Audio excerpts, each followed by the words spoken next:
दोस्तों एक scene imagine कीजिए, जैसे कि आप अपने किसी बेहद करीबी इंसान के साथ खड़े हैं। अचानक दिमाग में एक ख्याल आता है कि अगर मैंने इसको धक्का दे दिया तो, या रसोई में चाकू देखते ही मन में आता है कि कहीं मैं किसी को मार तो नहीं दूंगा। या फिर आप मंदिर, मस्जिद या गुरुद्वारा में हाथ जोड़े हुए बैठे हैं और अचानक मन में भगवान को लेकर कोई बहुत ही गंदा या आपत्तिजनक ख्याल आ जाता है और उसी पल आप सकपका जाते हो, हाथ जेब में डाल लेते हो या 2 कदम पीछे हट जाते हो। अब यह ख्याल है कि जाने का नाम ही नहीं ले रहा है। रात को सोते वक्त, सुबह नहाते वक्त, हर टाइम बस वही ख्याल। और फिर शुरू होता है साइलेंट पैनिक। ना किसी को आप बता पा रहे हो, ना खुद समझ पा रहे हो कि मैं तो एक अच्छा इंसान हूं, ऐसे ख्याल क्यों आ रहे हैं। और फिर उस एक सोच ने पूरा दिन, पूरा हफ्ता, पूरी जिंदगी बेचैन कर दी।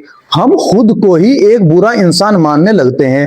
डर के मारे ये बात हम किसी को बता भी नहीं पाते कि लोग क्या सोचेंगे। लेकिन दोस्तों, आप कोई बुरा इंसान नहीं है और ना ही आप अकेले हैं। दुनिया में लाखों लोग हर दिन इस दिमागी चक्रव्यूह से गुजरते हैं।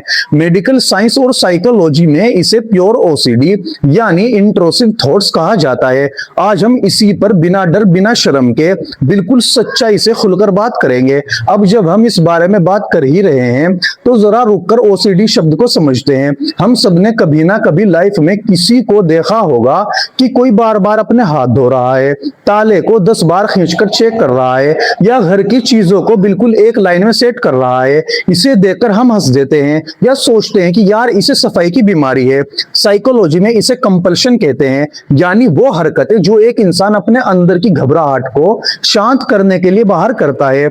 यहाँ बीमारी बाहर दिखती है, लेकिन जरा सोचिए उस सिचुएशन के बारे में जहां बाहर सब कुछ बिल्कुल नॉर्मल है। इंसान आपके सामने बैठा चाय पी रहा है, मुस्कुरा रहा है, ऑफिस का काम कर रहा है, लेकिन उसके दिमाग के अंदर यह खौफनाक सुनामी चल रही है। इसी को कहते हैं प्योर ओसीडी। इसमें बाहर कोई साफ सफाई या चेकिंग नहीं होती। सारा खेल, सारा टॉर्चर सिर्फ और सिर्फ खोपड़ी के अंदर चलता है। इसमें वो विचार आते हैं जिन्हें हम इंट्रूसिव थॉट्स या घुसपैठिए विचार कहते हैं। इसे एक उदाहरण से समझिए। जैसे आप अपने कंप्यूटर पर कोई जरूरी काम कर रहे हो और अचानक स्क्रीन पर कोई बहुत ही गंदा, डरावना या अजीब सा पॉपअप ऐड आ जाए जिसे आप हटाना चाहें, वो हटे ही ना। बस ऐसा ही कुछ दिमाग के साथ होता है। यह ख्याल आपकी मर्जी के बिना जबरदस्ती आपके दिमाग का दरवाजा तोड़कर अंदर घुस आते हैं। और ये ख्याल ऐसे वैसे नहीं होते, ये आपके सबसे गहरे डर पर चोट करते हैं। अगर आप अपनी माँ से बहुत प्यार करते हैं तो दिमाग कहेगा कि अगर मैंने इन्हें नुकसान पहुंचा दिया तो क्या होगा। अगर आप बहुत धार्मिक है तो दिमाग में भगवान के लिए कोई बहुत ही गंदी गाली आ जाएगी। ये विचार इतने अजीब होते हैं कि इंसान अंदर ही अंदर घुटने लगता है। उसे लगता है कि अगर मेरे दिमाग में ऐसा आया है तो इसका मतलब है कि मैं एक छुपा हुआ क्रिमिनल या कोई साइकोपैथ हूं। यही वजह है कि प्योर ओसीडी से जूझ रहे इंसान की जिंदगी एक साइलेंट हॉरर फिल्म जैसी ही हो जाती है, जहां डर तो भरपूर है, चीखें भी बहुत हैं, लेकिन वो चीखें सिर्फ उसके अपने सिर के अंदर गूंज रही है। बाहर किसी को कुछ सुनाई नहीं देता। वो चाहकर भी किसी से मदद नहीं मांग पाता क्योंकि उसे डर होता है समाज का कि कहीं उसे पागल या बदचलन ना समझ ले। तो अब सबसे बड़ा सवाल ये आता है कि आखिर हमारी खोपड़ी हमारे ही खिलाफ ऐसी साजिश क्यों रचती है। क्या इन गंदे और डरावने ख्यालों का यह मतलब है कि आपके अंदर का कोई राक्षस जाग रहा है, या आप सच में एक बुरे इंसान बनने वाले हैं। इस एक सवाल के पीछे मेंटल हेल्थ की दुनिया में 3 सबसे बड़े और बेहद दिलचस्प नजरिए हैं। चलिए उन्हें एक एक करके डिकोड करते हैं। सबसे पहले एंट्री होती है साइकेट्रिस्ट की। इनका मानना है कि यह सब आपके दिमाग का एक केमिकल लोचा है। जब हमारे ब्रेन में सेरोटोनिन नाम के न्यूरोट्रांसमीटर का बैलेंस बिगड़ता है तो हमारा मूड डाउन होने लगता है, और मूड डाउन होते ही दिमाग एक ही बात के पीछे पड़ जाता है, जिसे साइंस की भाषा में रूमिनेशन यानी ख्यालों की जुगाली करना कहते हैं। डॉक्टर्स इसके लिए एंटी डिप्रेसेंट दवाइयां देते हैं। ये दवाएं आपके मूड को थोड़ा लिफ्ट करती है, जिससे उन ख्यालों का करंट थोड़ा धीमा पड़ जाता है। राहत तो मिलती है, लेकिन ये बिल्कुल वैसा ही है जैसे बुखार में पैरासीटामोल खा लेना, जिससे आराम तो मिल गया पर अंदर का इन्फेक्शन पूरी तरह खत्म नहीं हुआ। दोस्तों, अब आते हैं थेरेपिस्ट के सबसे पॉपुलर हथियार पर, जिसे सीबीटी यानी कॉग्निटिव बिहेवियरल थेरेपी कहा जाता है। यहाँ थेरेपिस्ट आपके दिमाग के साथ एक कोर्ट कचहरी लगाता है। वो आपके इन डरावने ख्यालों को कटघरे में खड़ा करके उनसे सबूत मांगता है। वो पूछता है कि अच्छा, तुम्हें लगता है कि तुम खिड़की से कूद जाओगे? क्या तुमने आज तक कभी ऐसा किया है? क्या तुम्हारे पास ऐसा करने की कोई वजह है? ये तुम्हारी इच्छा है या सिर्फ एक डर? इस लॉजिकल बातचीत से इंसान को थोड़ी देर के लिए तसल्ली मिलती है कि हाँ यार, ये तो सिर्फ एक ख्याल है, मेरी कोई प्लानिंग नहीं है। ये तरीका बहुत काम आता है, लेकिन इसकी एक लिमिटेशन है। यहाँ आप अपने ख्यालों से सीधी जंग लड़ रहे होते हैं और दिमाग का एक सीधा सा नियम है कि आप जिस ख्याल को जितना धक्का मारेंगे वो उतनी ही दोगुनी ताकत से वापस लौटकर आएगा। और अब बात करते हैं उस सबसे गहरे, सबसे जादुई और थोड़े सेंसिटिव नजरिए की, जो इस बीमारी की जड़ पर चोट करता है, साइकोडायनामिक थेरेपी की। ये थेरेपिस्ट आपके ख्यालों से कोई बहस नहीं करते। वो आपको ये समझाने में टाइम वेस्ट नहीं करेंगे कि आप किसी का मर्डर नहीं करने वाले। क्यों? क्योंकि उनके हिसाब से असली विलेन वो ख्याल है ही नहीं, वो तो सिर्फ एक धुआं है। असली आग तो कहीं और लगी है। उनके मुताबिक प्योर ओसीडी की असली जड़ है लो सेल्फ स्टीम, यानी खुद के लिए सम्मान की कमी, गहरी शर्म और खुद से ही नफरत करना। जब इंसान अंदर से खुद को बहुत कमतर या गुनाहगार समझने लगता है तो उसका दिमाग उसी शंका को इन डरावने ख्यालों के रूप में बाहर फेंकने लगता है। चलिए अब इस दिमागी खेल की सबसे अंधेरी और गहरी सुरंग में उतरते हैं।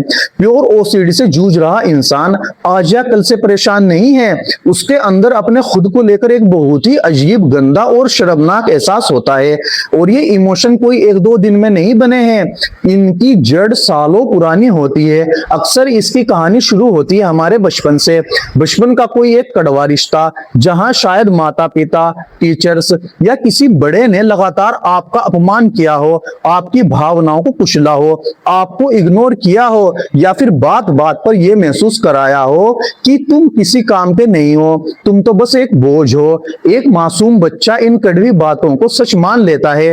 वो सोचने लगता है कि गलती सामने वाले की है ही नहीं बल्कि उसी की है, और यहीं से उसके दिल के किसी कोने में सेल्फ हेटेड यानी खुद से ही नफरत करने की एक बहुत मजबूत बुनियाद पड़ जाती है। अब कहानी में आता है एक बहुत ही बड़ा ट्विस्ट। जब यही बच्चा बड़ा होता है तो बाहर से भले ही वो कितना भी कामयाब दिख रहा हो, लेकिन उसके अंदर एक जहरीला थॉट बैठा होता है कि मैं बुरा हूं, मैं गंदा हूं, मैं किसी के प्यार के लायक नहीं हूं। और यहाँ हमारा इंसानी दिमाग एक बहुत ही अजीब और खतरनाक खेल खेलता है। साइकोलॉजी कहती है कि हमारा मन हमेशा एक बैलेंस चाहता है। वो ये है कि हमारी अंदर की सोच और बाहर की हकीकत के बीच एक मैच होना चाहिए। इसे एक मिसाल से समझिए। अगर आपके अंदर ये पक्का यकीन बैठ चुका है कि आप एक बहुत ही गिरे हुए इंसान हैं, तो आपका दिमाग बाहर की दुनिया में भी उसी बात पे सबूत ढूंढने लगेगा। वो चाहेगा कि कुछ ऐसा हो जिससे ये साबित हो सके कि हाँ, मैं वाकई ही मैं बहुत बुरा हूं। और बस इसी अंदरूनी नफरत को सच साबित करने के लिए आपका दिमाग ऐसे ख्यालों की स्क्रिप्ट लिखना शुरू कर देता है जो समाज में सबसे ज्यादा घिनौने और निंदनीय माने जाते हैं। जैसे मैं एक कातिल हूं, या मैं बच्चों को नुकसान पहुंचाने वाला कोई दरिंदा हूं। ये विचार आपकी कोई दबी हुई इच्छा या चाहत बिल्कुल नहीं है। इसे अपने दिमाग से बिल्कुल निकाल दीजिए। ये तो सिर्फ आपके मन का उस अंदरूनी नफरत को एक शक्ल देने का टेढ़ा और बीमार करने वाला तरीका है। दिमाग कहता है कि देखा, मैंने कहा था ना कि तुम बहुत बुरे हो, ये रहे उसके सबूत। ये खुद को सजा देने और अंदर की नफरत को सही ठहराने का एक ऐसा चक्रव्यूह है जिसमें इंसान खुद ही मुलजिम बन जाता है और खुद ही जज। और जानते हैं सबसे हैरान करने वाली बात क्या है? ये बीमारी अक्सर तब हमला करती है जब आपकी लाइफ में सब कुछ बहुत अच्छा चल रहा हो, जैसे कोई बड़ा प्रमोशन मिला हो या कोई खूबसूरत रिलेशनशिप शुरू हुई हो। नॉर्मल इंसान खुश होगा, लेकिन प्योर ओसीडी का दिमाग घबरा जाता है। उसे लगता है कि मैं इस खुशी के लायक कहां हूं, और इसी अच्छाई को तबाह करने के लिए दिमाग तुरंत कोई घिनौना ख्याल सामने लाकर खड़ा कर देता है ताकि आपका आत्मसम्मान फिर से जमीन पर गिर जाए। आप सोचने लगते हैं कि मुझे प्रमोशन तो मिल गया, लेकिन मैं इस लायक नहीं हूं। हूँ, मैं तो बहुत बड़ा पापी हूँ जो ऐसे गंदे ख्याल रखता हूँ। यानी बीमारी उन ख्यालों में नहीं है, अलग अलग समाजों में ये ख्याल बदल जाते हैं। कहीं ये धार्मिक पाप बन जाते हैं तो कहीं यौन हिस्सा। यानी ख्यालों का मुखौटा बदलता रहेगा लेकिन अंदर का विलेन एक ही है, वो गहरी अपने आप से नफरत कि मैं गलत हूं, मैं गंदा हूं। और इस सच को मान लेना ही इस बीमारी से आजादी की पहली सीढ़ी है। तो अब आखिरी सवाल, इस नरक से बाहर निकलने का रास्ता क्या है? अगर दवा सिर्फ मूड संभालती है और सीबीटी ख्यालों से लड़ती है तो साइकोथेरेपी क्या करती है? साइकोथेरेपी का जवाब है लव एंड विटनेसिंग, यानी प्रेम और साक्षी भाव।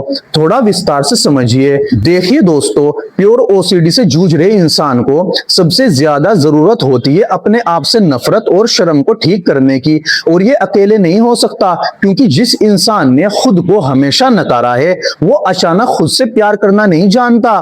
उसे चाहिए एक ऐसा बाहरी इंसान, एक थेरेपिस्ट या दोस्त जो बिना किसी जजमेंट के बड़े सहृदय भाव से उसे देखे और सुने। और बार बार की इन मुलाकातों में थेरेपिस्ट उसकी कहानी का गवाह बनता है। वो ये नहीं कहता कि आपके विचार गलत है या आप अच्छे इंसान हैं। ये कहना एक तरह से उस झूठी बहस को मान्यता देना है जिसकी जड़ है ही नहीं। बल्कि थेरेपिस्ट उस इंसान को ये एहसास कराता है कि तुम्हारे साथ जो हुआ उसने तुम्हें ये सिखाया कि तुम बेकार हो, लेकिन वो सीख गलत थी। तुम्हारा वजूद कीमती है, तुम्हारी भावनाएं मायने रखती है। और दोस्तों, ये प्रोसेस कोई चुटकी बजाने वाला जादू नहीं है, ये धीरे धीरे होता है। बार बार एक ऐसे रिश्ते का एक्सपीरियंस करने से जहां इंसान को शर्मिंदा नहीं किया जाता बल्कि स्वीकार किया जाता है। जब प्योर ओसीडी का शिकार इंसान ये देखता है कि सामने वाला इंसान उसकी सबसे गंदी कल्पनाओं को सुनकर भी डरा नहीं, उससे नफरत नहीं की, बल्कि उसको समझा, तो धीरे धीरे अंदर से वो बर्फ पिघलने लगती है। उसे लगने लगता है कि शायद मैं इतना बुरा नहीं हूं, शायद ये विचार मेरी पहचान नहीं है, ये बस एक लक्षण है उस बचपन के पुराने जख्म का जो मुझे दिए गए हैं। यकीन मानिए, जिस दिन आप खुद को ये प्यार देना शुरू कर देंगे, ये ख्याल आने बंद भले ही ना हो, लेकिन इनकी ताकत खत्म हो जाएगी। ये दिमाग में आने वाली कोई खौफनाक सुनामी नहीं, बल्कि एक छोटी सी लहर बनकर रह जाएगी जो आएगी और छूकर निकल जाएगी। आप ये समझ जाएंगे कि आप अपने विचार नहीं हैं, आप तो वो आसमान है जिसमें ये विचार सिर्फ बादलों की तरह आ जा रहे हैं। और आसमान कभी गंदा नहीं होता। अगर आज इस वीडियो को देखकर आपके दिल का बोझ थोड़ा भी हल्का हुआ हो या लगा हो कि कोई है जो आपके अंदर के इस साइलेंट तूफान को समझता है, तो कमेंट में आई एम सेफ जरूर लिखिएगा। इस वीडियो को उस इंसान के साथ शेयर करिए जो अंदर ही अंदर घुट रहा है। मेंटल हेल्थ से जुड़ी ऐसी ही गहरी साइकोलॉजी को आसान भाषा में समझने के लिए चैनल को अभी सब्सक्राइब कर दीजिए। मिलते हैं अगली वीडियो में, तब तक के लिए अपना ख्याल रखिए।